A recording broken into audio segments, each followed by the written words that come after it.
In comparison to our preliminary task, I feel I've improved vast amounts, especially with editing. I feel I've been a lot more successful with our final production. In our P task, there was continuity errors, the timing was extremely off, and the acting was poor. I feel I have learnt to make better judgments of characters and choose actors who will definitely take the role seriously when filming. Me and Jessie were filmed in the P task, yet I have absolutely no experience with acting. This was a big mistake looking back at the P task, so we decided to be more picky this time and we decided to use Alice as we knew she would take the part seriously and do a good job. We also spent a lot more time and planning on our final production to think of a good storyline and the different shots and angles we could use to make our film the best that we could. We also had to take our audience into consideration, which we did not have to do before as it was not required. I also learned that using a plan on when we needed to film was very helpful. As previously in the P task, I hadn't thought that we didn't need to film in a specific order. We could just edit it together after. This was extremely useful knowing this for our final piece, as the weather on the planned day filming wasn't exactly pleasant, so we were able to reschedule just for one scene. Also, the P task involved no research, however the final film involved both primary and secondary research to find out about specific features fantasy films included and the most popular ones. We were also able to be more imaginative with techniques in the real film, whereas the P task was very specific with what it required technique-wise, including match on action, shot reverse shot and 180-degree rule. So this was extremely interesting, learning how to do different techniques and the best ways in which to do these.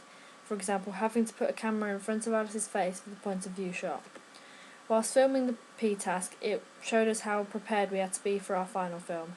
As we didn't control the location and just filmed as we pleased, we did get interrupted quite a few times. This was annoying, but it made us realise that it was essential to control the location when it came to the real film, as this was going to be a much more time-consuming task, so it would have been extremely time-consuming if we didn't control the location and ask everyone to leave the house that day. We used different angles and shots, including a bird's eye view and point of view shot. This was to involve the viewers so they felt more into the film. Our match on action has improved since our P task in our final film. We did a much shorter piece of match on action, but it was a lot smoother. This was when she was going up the ladder. In our P task, it wasn't quite edited in time, whereas we tried to edit it so it seemed like one smooth motion in our final piece. There is a big continuity error where the door is shutting in our P task too, so there is also bad sounding. As you can tell, they were shot at different times. We took these things in consideration when filming our final piece to make sure we did not make these errors again, and hopefully it paid off. We also learned how to edit more precisely in our P task. In the conversation, there is long gaps between the talkers where we did not edit it out precisely enough.